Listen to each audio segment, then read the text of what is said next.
बिस्मिल्लाहिर्रहमानिर्रहीम। अस्सलाम वालेकुम नाज़रीन, मैं हूं आपके साथ आपका मेज़बान फरहान खान। नाज़रीन, आज का प्रोग्राम बड़े ही टूटे हुए दिल के साथ, इंतहाई अफसोस के साथ, इंतहाई दुख के साथ मुझे करना पड़ा है। और इस्लामी जमहूरिया पाकिस्तान, वो पाकिस्तान जिसमें नई हुकूमत आई, जो मदीना की रियासत की बात करते थे और सिर्फ 2 साल के अंदर 5 आईजीज को तब्दील कर दिया। और फिर उसके बाद पुलिस के रिफॉर्म्स की जब बात करते थे तो रिफॉर्म्स तो ना कर सके, लेकिन पुलिस के अंदर जो तब्दीलियां करते थे उसका जो हाल है वो तमाम आवाम के सामने है, और जो कुछ हो रहा है आप सब इससे बखूबी वाकिफ हैं।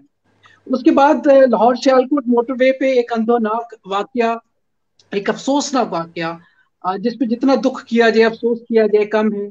और रियासत मदीना के अंदर इस तरह के वाकयात जब देखते हैं तो दिल खून के आंसू होता है।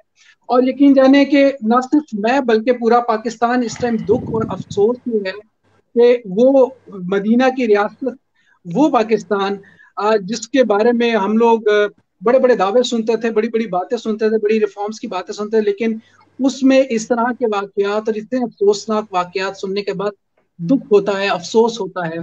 हमारे साथ आज हमारे मोजिज मेहमान मौजूद हैं, उनसे भी हम बात करेंगे। और ऑफ कोर्स इस अफसोसनाक वाकये पे आपको पहले बताते चलेंगे कि हमारे साथ सीनियर तजियाकार, कॉलमिस्ट, एनालिस्ट जनाब तैयबा बुखारी साहिबा हैं। और इसके अलावा हमारे साथ जनाब नईम अशरफ भट्ट साहब समा टीवी से आप हैं, हमें ज्वाइन किया है। वेरी वार्म वेलकम, अस्सलाम वालेकुम। वालेकुम अस्सलाम। वाह। तैयबा बुखारी साहबा, बड़ा अफसोसनाक वाकया है, और खास तौर पे जब दिल खराश वाकया है इसको, जब जब आप हर किसी भी बंदे से पूछते हैं तो वो अफसोस में होगा, दुख में होगा।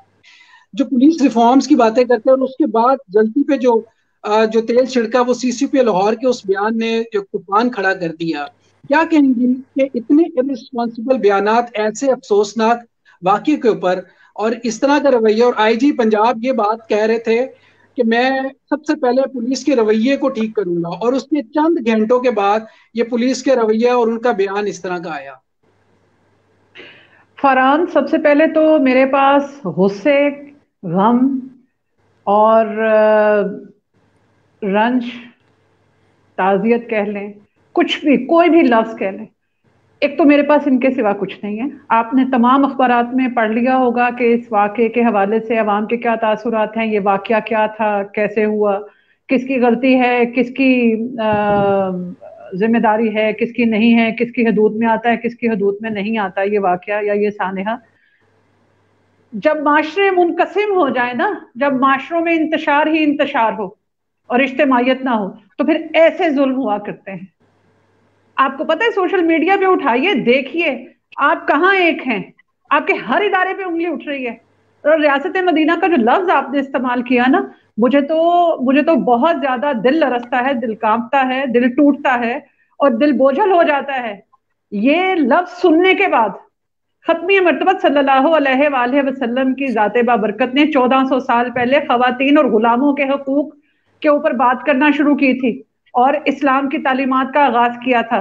बहुत ज्यादा सकील गुफ्तगू नहीं करते, बहुत ज्यादा मजहबी रुझानात की बात नहीं कर लेते, बहुत ज्यादा तमहीद नहीं बांधते। तो मुझे ये बताइए, आज आपका माशरा कहाँ खड़ा है? आज भी नौकरों के साथ या आवाम के साथ या खासुल खास लोगों को सिर्फ छोड़ दें, बाकी सब इज्तिमाई माशरे को ले लें, पूरे माशरे को ले लें या कसीर तादाद को ले लें, सबके साथ गुलामों जैसा सलूक हो रहा है कि नहीं हो रहा? खवातीन बिल्कुल की अगर ऐसा। आप बात कर लें तो मुझे बताएं, कहां सुनवाई है? अदालतों में सुनवाई है? आप पुलिस रिफॉर्म्स की बात करें, पूरे के पूरे माशरे को रिफॉर्म्स होने की जरूरत है। हुक्मरान तबका सिर्फ और सिर्फ वोट लेके, मुझे तो ऐसे लगता है, तरक्याती फंड्स के लालच में आता है या अखबारात में तस्वीरें छपवाने के लालच में आ रहा है। और किस पुलिस की बात करते हैं आप? बहुत अच्छे हमारे अहलकार हैं, सिक्योरिटी अहलकार हैं, बहुत अच्छे मुहाफिज होते होंगे, लेकिन जहां हिफाजत होनी चाहिए, जिन लोगों की हिफाजत होनी चाहिए, जिन कमजोर तबकात की नुमाइंदगी होनी चाहिए, वो नहीं हो रही है। माजरत के साथ हर जगह बिल्कुल ठीक झोल कह है, रहे हर जगह झोल है। किस बिल्कुल। किस झोल की आप बात करेंगे? यहाँ पे अगर मैं आपको ये बताऊं कि क्या क्या सोशल मीडिया पे गुफ्तगू हो रही है, तो आपका प्रोग्राम सेंसर हो जाएगा और मेरा ब्लड प्रेशर हाई हो जाएगा। और मेरे जो भाई मेरे साथ बैठे हैं वो ये समझेंगे कि शायद मैं खवातीन की नुमाइंदगी में कुछ बहुत ज्यादा बढ़ चढ़ के गुफ्तगू मैंने कर दी या मुझे नहीं करनी चाहिए या मुझे, भाई मुसीबत ये है कि आप चाहते क्या हैं।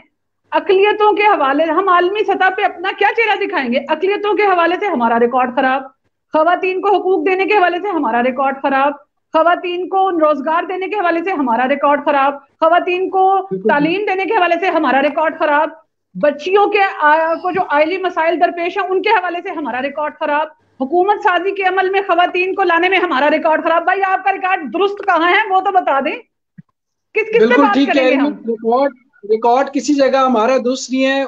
नहीं मशहूर भट्ट साहब, आप मुझे बताएं कि आप तो बड़ा क्लोजली इन मैटर्स को देखते हैं और पुलिस के जो मैटर्स हैं ये भी आप खूबी वाकिफ हैं।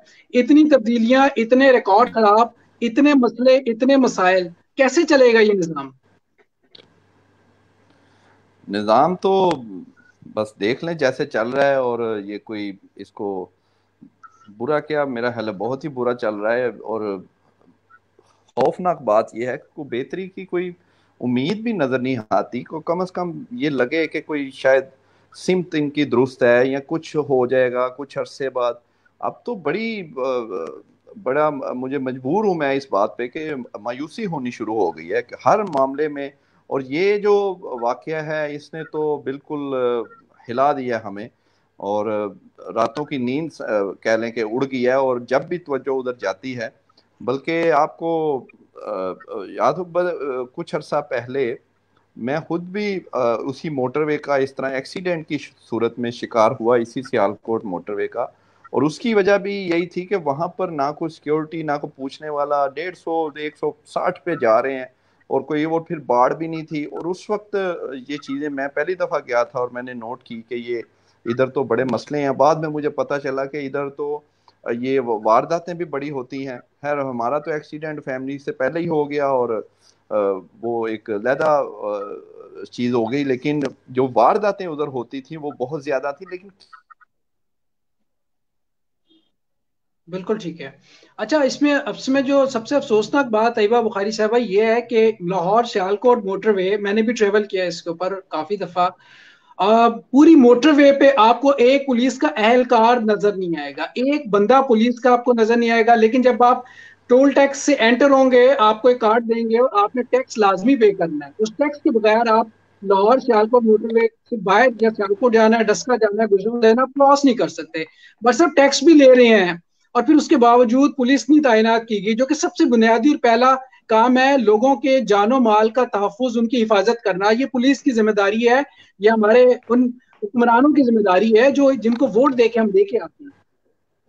फरहान, पता नहीं किस दुनिया की बातें कर रहे हैं आप, किस दुनिया में रहते हैं आप भाई। यहाँ तो बेचारे मर्दों को हकूक नहीं मिलते, आप खवातीन की बात कर रहे हैं। और मुझसे पता नहीं नोहा सुनना चाहते हैं, मरसिया सुनना चाहते हैं, क्या सुनना चाहते हैं आप? मुसीबत ये है कि अकेली हुकूमत खराब नहीं है, आवे का आवा बिगड़ा हुआ है भाई। ये सर्जरी चाहिए, सर्जरी आपको। मुसीबत ये है कि ये सर्जरी करने को कोई तैयार नहीं है। आप अपने रवैये ठीक नहीं कर सकते। मुझे ये बताइए, गाइडलाइन होती है, माशरे को अगर जख्म लगता है तो उस पर मरहम रखने के लिए, उसकी पट्टी करने के लिए कुछ लोग दस्तयाब होने चाहिए। अगर वो नहीं होंगे तो माशरा मजीद जख्म खुर्दा होता जाएगा और फिर वो खून बहता रहेगा जब उस जख्म से, तो फिर वो नासूर की शक्ल इख्तियार करेगा जब इलाज नहीं होगा। हमारे माशरे में नासूर ज्यादा हो चुके हैं, माजरत के साथ।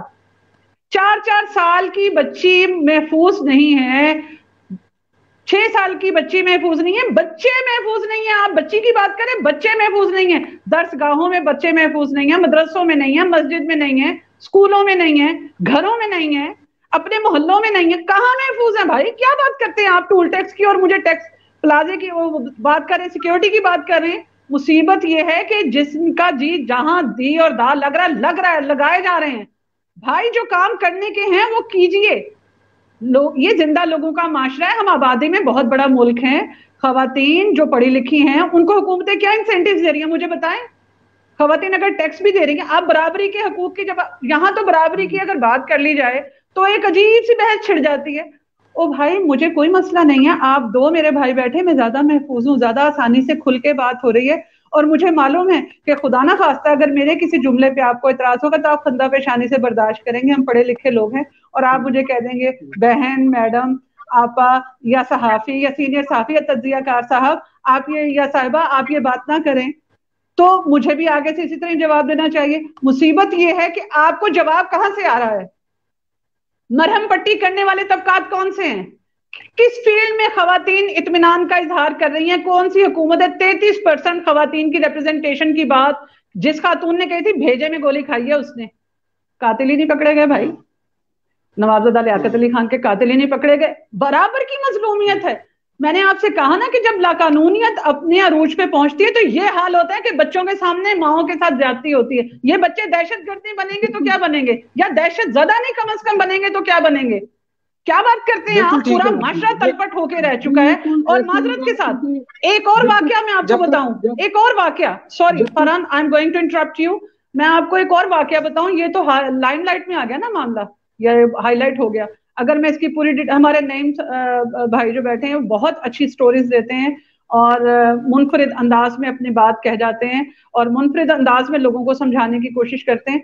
मेरे पास एक और स्टोरी थी, मुझे कराची से एक खातून ने मैसेज किया कि कहाँ है पंजाब वाले। एक एसएचओ को एक बच्ची ने, मुझे नहीं बताना है, ये अब आपके जो भी आईजीज हों, जो भी आपके एसएसपी हों या सीपीओ साहब हों या डीपीओ साहब हों, मुझे नहीं मालूम। बात सिर्फ ये है कि अगर मैं आपको सिर्फ वो वाकया बता दूं, उस बच्ची का नाम भी मुझे नहीं बताना और मुझे उस इलाके का नाम भी नहीं बताना, आप लोग समझ जाएंगे। एक लड़की ने एक एसएचओ से रिश्ते को इनकार किया। दिन दिहाड़े उस लड़की को अगवा किया गया, थाने में उसे ज्यादती का निशाना बनाया गया और कहा गया कि बुलाओ, किसको बुलाती हो, तुम्हारे बाप को भी बुलाएंगे और छितरौर करेंगे, देखते हैं तुम्हें तुम्हें सजा दी गई है कि एक एसएचओ से रिश्ते के इनकार की सजा क्या होती है। क्या बात करते हैं आप यहाँ पे? आप इंसाफ की क्या बात करेंगे? हमें तो बहुत डर लग रहा है भाई। आप इंसानों का माशरा ही नहीं आपकी क्या है और आप इंसानों का माशरे माशरा नहीं लगते। में तैयबा बुखारी साहब, माशरे में ये अनजस्टिस की चीजें हमें नजर आती हैं। अच्छा नईम अशरफ भट्ट साहब, मुझे बताइए कि पहले जो 4-5 जो आईजीज थे, आप बहुत बेहतर समझते होंगे उनके पोर्टफोलियो, एक अच्छे पोर्टफोलियो के लोग थे, जिम्मेदार लोग थे, अच्छा कैरियर ऑफिसर थे। तो आखिर क्या वजह है उनकी इस गवर्नमेंट के साथ क्यों नहीं अंडरस्टैंडिंग हो पा रही? सीसीपीओ के साथ क्यों नहीं उनकी अंडरस्टैंडिंग हो पा रही? क्या वजह है गवर्नमेंट की? क्या क्या वजीर आला के साथ कोई प्रॉब्लम है, या आईजीज या पुलिस के साथ प्रॉब्लम है जिसकी वजह से इनकी अंडरस्टैंडिंग नहीं हो पा रही? फरहान भाई, इनकी अंडरस्टैंडिंग हो किससे रही है? स्वाय एक डंडे से हो रही है, जहां से वो जाहिर है आपको पता ही है, सिर्फ उधर अंडरस्टैंडिंग है, बल्कि उधर तो बस जी हजूरी कर लेते हैं। तो बाकी तो इनकी अंडरस्टैंडिंग कहीं भी नहीं है अभी तक। और ये जो आईजी अभी गए हैं, आप ये अंदाजा कर लेना कि किस कदर हालात इनके खराब हैं कि एक मातहत अफसर ने अपनी मीटिंग में एक गलत बात की अपने बॉस के बारे में, और बॉस को पता चला, बॉस ने प्राइम मिनिस्टर से बात की, सीएम से बात की, दोनों ने नहीं सुनी, क्योंकि जो मातहत अफसर साहब थे जिन्होंने बातें की वो एक खास मोटिव के लिए उन्हें लाया गया है। और आप इसका अंदाजा करें ना कि सीसीपीओ साहब जो हैं, उन्होंने जब 2-3 मुझे तो लगता है वो जब बोलेंगे एक्सपोज खुद को तो वो कर चुके हैं, वो सबको एक्सपोज करेंगे। और आज देखें, आपको ये बताऊं कि आज सारा दिन हजूर मोहतरम उमर शेख साहब कहीं नजर नहीं आए, कि उन्हें कहा गया है कि तुसी मेहरबानी करो, तुसी खामोश ही रहो, क्योंकि तुसी जदू बोलते हो सानू तंग करना होता है। तो वो आज वो खामोश रहे। और सारा इसका मतलब ये है कि ये तो तय है कि वो जब बोलते हैं वो खुद का भी बताते हैं, आईजी को जस्टिफाई कर देते हैं, और वो उन सब को जस्टिफाई करते हैं कि जो ये समझते थे कि हजूर की प्रमोशन 20 से 21 नहीं होनी चाहिए। लेकिन वो उन्होंने जो दो रोज में बातें की हैं, उससे तो उन्होंने अपना 20वां स्केल, 19वां, 18वां सारा ही उन्होंने वो शक में डाल दिया कि हजरत साहब 20 तक कैसे पहुंच गए। ये देखने की बात है, क्योंकि वो जो बातें करते हैं, आज हम न्यूज रूम में आपस में बात कर रहे थे और सबका ये ख्याल था कि वो तो ऐसे लगता है कि कुछ थड़े पे बैठ के कोई बंदा, इतना सीनियर अफसर और वो चीफ है लाहौर की पुलिस के, और वो जिस तरह बातें करते हैं, और वो बड़ी अजीब व गरीब हमें यानी फील होता है कि कोई लगता नहीं है कि वो बिल्कुल इसका मतलब ये है कि आदि ये हमारे पुलिस वाले या मुआशरा ही बल्कि कह लें, वो जैसे ये बात कर रही थी सही है, वो अगर उसको ओवरऑल देखेंगे तो ये तो हमारा माशरे के सारा प्रॉब्लम है, पुलिस भी उनमें से आ रही है। लेकिन बहरहाल जिसका काम है वो सही नहीं कर रहे। जो आईजीज की आपने बात की है, वो ये है कि जो आईजी आता है उसका कहा जाता है कि ये अच्छा है, ये बेहतर है, थोड़े अरसे बाद देखा जाता है कि नहीं, उससे मसाइल हो गए, हर एक से कोई ना कोई, और सिर्फ आईजी नहीं, चीफ सेक्रेटरी से हो जाते हैं, एक महकमे के 6-6 सेक्रेटरीज बदल दिए हैं। वजह यह है कि एक हुजूर मोहतरम उस्मान बुज़दार हैं, बस वो हैं, बाकियों को बदलते रहें, उनको रखना है। वो बेशक कोई बात भी ना करें, वो अपना बार बार, वो भी तो खुद हैर से हर दफा हर मामले में उनका भी तो खुल के पता लग जाता है, लेकिन वो कितना उनका हम देखेंगे। और लेकिन बात सारी जाती है ऊपर, जो फैसले कर रहे हैं वो आपको पता है वजीर आजम है हमारे इमरान खान साहब, सब कुछ कर रहे हैं।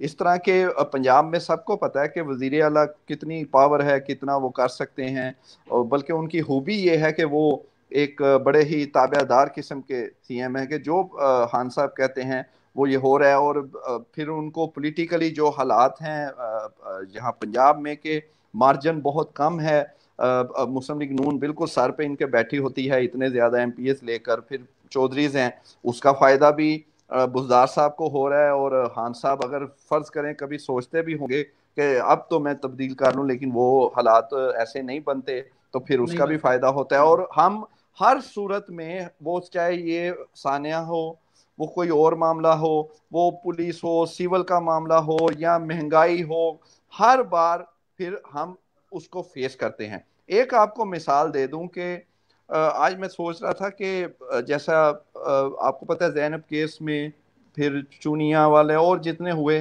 सारा मुद्दा जो है वो फोरेंसिक एजेंसी पे डाल देते हैं, और उनको 1500 लोगों के डीएनए उनको करने पड़ते हैं, और ये बहुत महंगा काम भी है।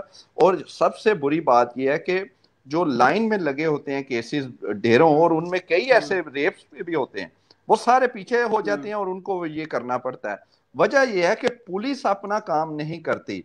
पुलिस जो कि माहिर है, जिनका काम है इन्वेस्टिगेशन करना, मुख्तलिफ पहलू देखती हैं, वो अब वो पहुंचे कोई 15 लोगों पर, 50 लोगों तक पहुंच जाए, 100 तक पहुंच जाए क्लू लेते हुए, लेकिन वो 100 का चले करें, वो 1500 कर रहे हैं।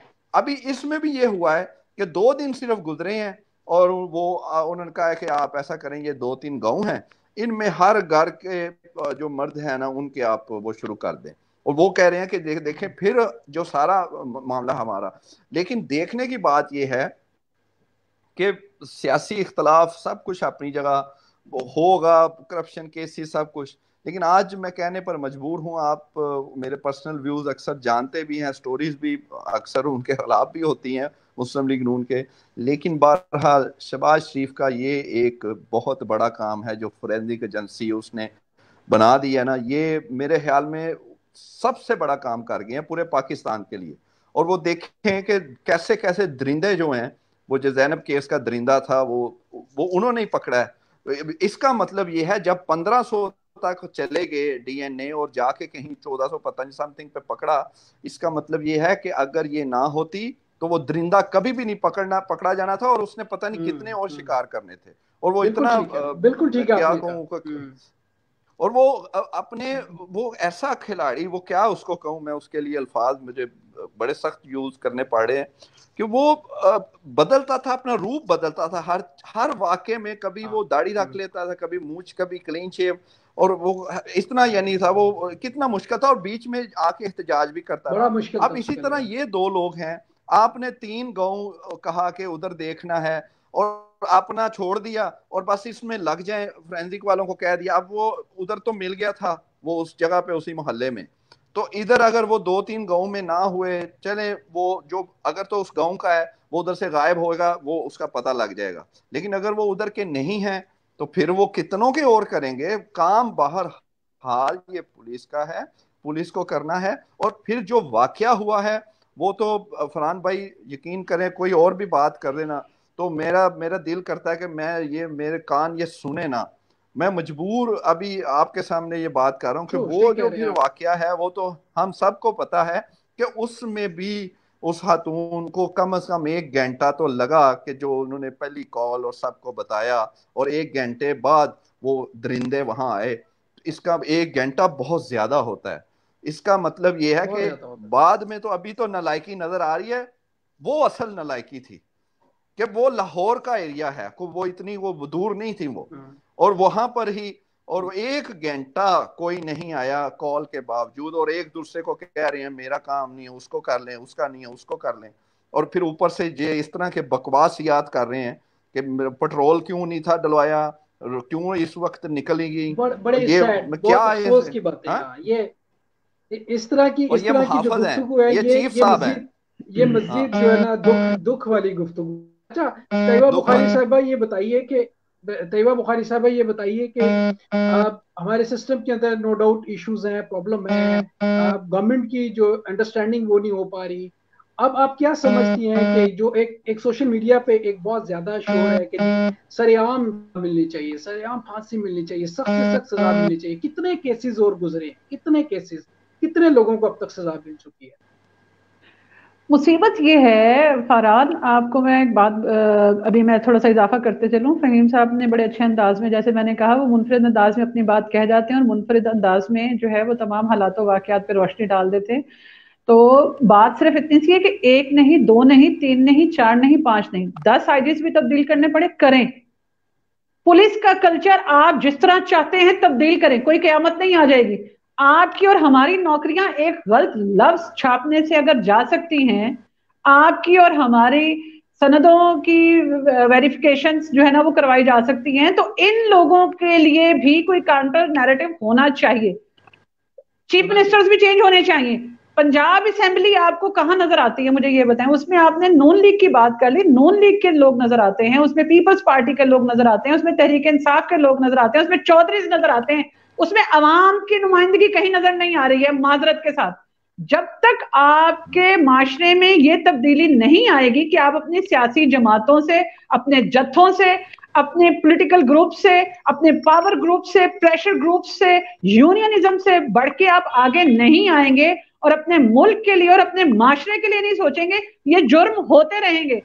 और मुझे आप एक बात बताइए, तहरीक इंसाफ को भी तो इसी वजह से वोट आया था ना, कि आप 2 पार्टी सिस्टम से बार बार की बारियों से उकता चुके थे।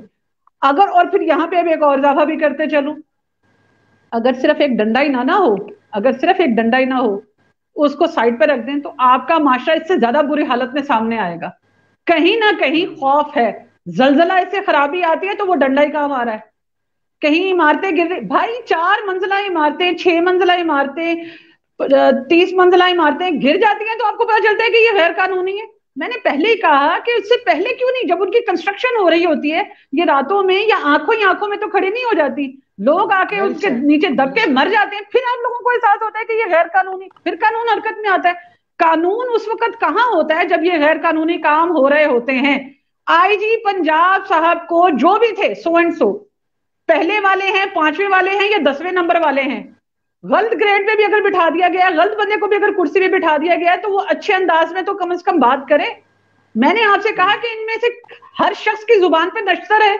जब आप टीवी पे रोज आके इस तरह एक दूसरे को मुगल्लजात बकेंगे, गालम गलोच करेंगे, कहीं से लोगों को सुनवाई नहीं होगी, कहीं से मजलूम की दाद रसी नहीं होगी, तो फिर ऐसे ही कांड होंगे आपके माशरे में, ऐसे ही वाकयात होंगे, ऐसी ही वारदातें होंगी, और उनमें सिक्योरिटी एहलकार भी मुलव्वस होंगे।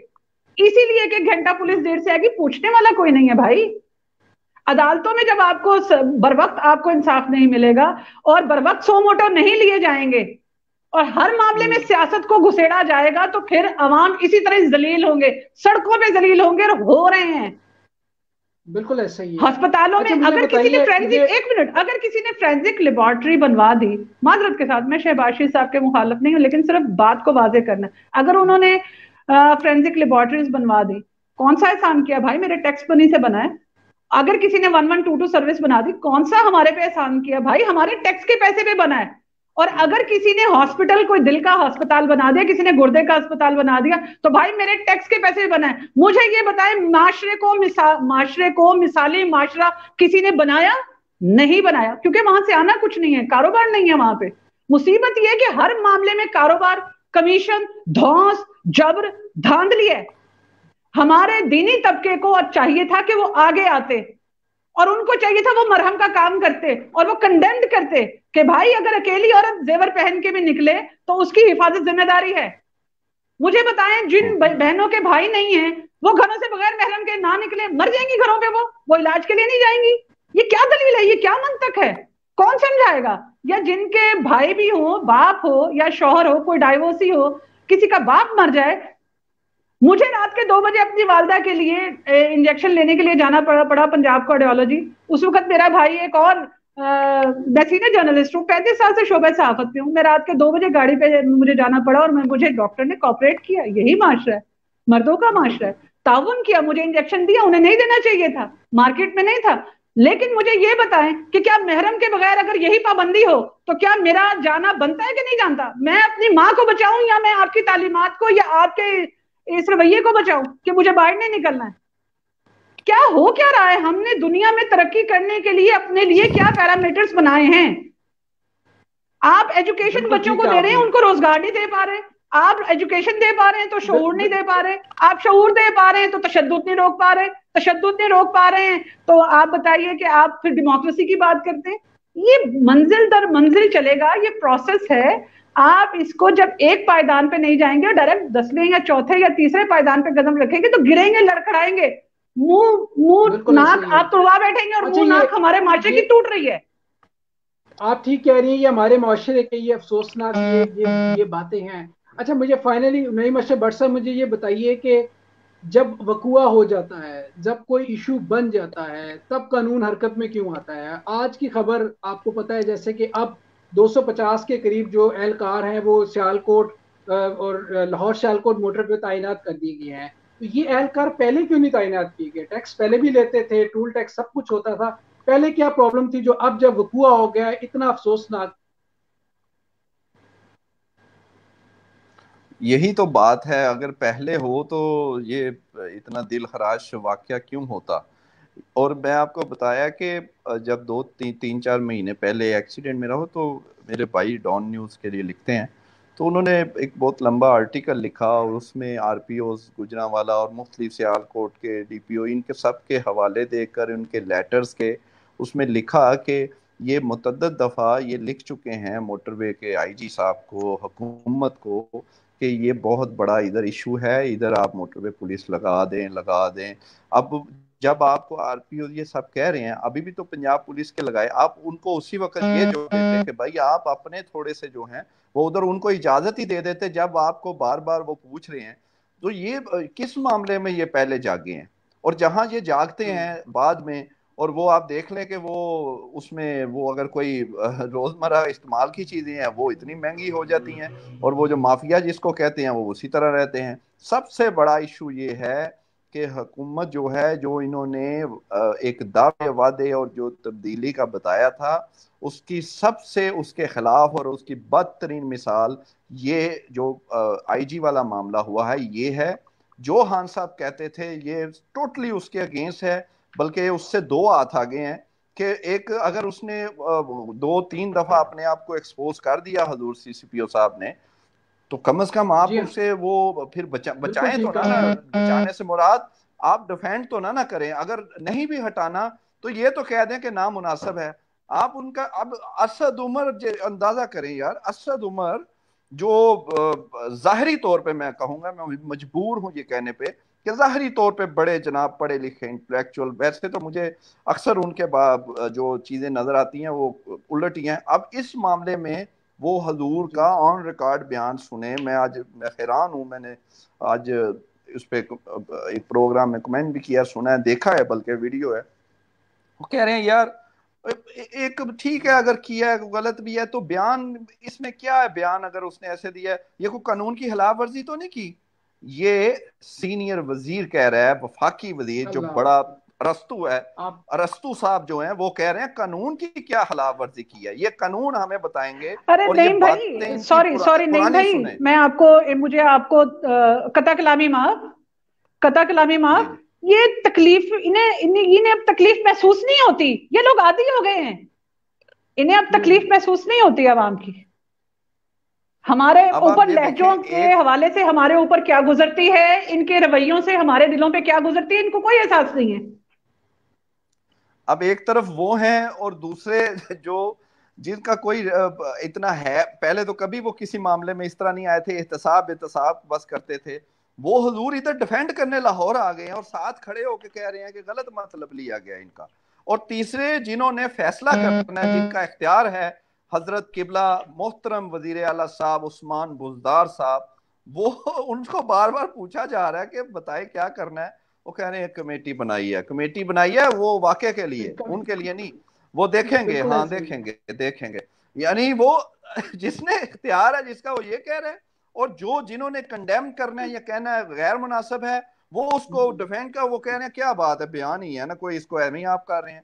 ये जब आपका ये काम इस तरह आप करेंगे तो फिर कैसे आपकी, तो फिर आपको तो कोई गायबी ना मदद क्या आनी है आपको, बल्कि उलट आपका मजीद बेड़ा गर्क ही होना है, और उसका नुकसान आपको पता नहीं है कि नहीं है, एज ए शहरी और पूरे मुल्क को, पंजाब को, हमको तो फिर है और हम भुगत रहे हैं। और ये देख लें, इससे पहले साहिवाल का वाकया क्या हुआ है, उसमें क्या है, वो कुछ भी नहीं हुआ, उसका कितना बड़ा जुल्म था। वो बच्चे मार ही दिया माँ बाप को सामने, एक बेटी को मार दिया, और वो दहशतगर्द करार दे दिया बाद में पता लगा कि वो बिल्कुल मासूम थे, एक शादी पे जा रहे थे। तो क्या उसका कुछ हुआ है? इसका तो चलें ये है ना कि एक जैनब केस है और इस तरह के मामला है, और जितना ये हो गया है कुछ वो अल्लाह करे वो पकड़े जाएं दरिंदे, तो ये मुश्किल है उनका। लेकिन वो उधर तो पुलिस वाले थे मारने वाले, तो वो बचा लिया उनको उन्होंने, कुछ भी नहीं हुआ। तो ये फिर क्या, बिल्कुल ठीक कह फिर रहे हैं। हमने ये नहीं मशरफ भट्ट साहब, आप बजा फरमा रहे हैं, और मैं अपने मेहमानों का बहुत बहुत शुक्रिया अदा करूंगा, और एंड पे मैं यही कहूंगा कि खुदारा से भी दरख्वास्त करूंगा कि वो सीरियस हो जाएं इन मैटर्स के लिए। आवाम की जानो माल की जिम्मेदारी आपकी है। कमेटियां माजी में भी बनती रही, मोल्टोन पे भी कमेटी बनी, सानिया साहिवाल पे भी कमेटी बनी, सब जगह कमेटियां बनती है। कमेटियां बनने से कुछ नहीं होता। आप अपने अंदर तब्दीली, आप सोचते हैं तब्दीली लेके आए। आवाम की जानो माल की हिफाजत आपकी जिम्मेदारी है। पुलिस रिफॉर्म करने हैं, जरूर कीजिए, आईजी तब्दील जरूर कीजिए, लेकिन खुदारा लोगों के जज्बात का कुछ एहसास कीजिए। इस अंतोनाक वाक्य के ऊपर इस तरह की स्टेटमेंट देने से गुरेज कीजिए। खुदा का कुछ खौफ करें, आपकी भी माए बहनें हैं। आप थोड़ा सा एहसास कर लीजिए। अपने मेजबान फरहान खान को दीजिएगा इजाजत। अल्लाह निगहबान। पाकिस्तान जिंदाबाद।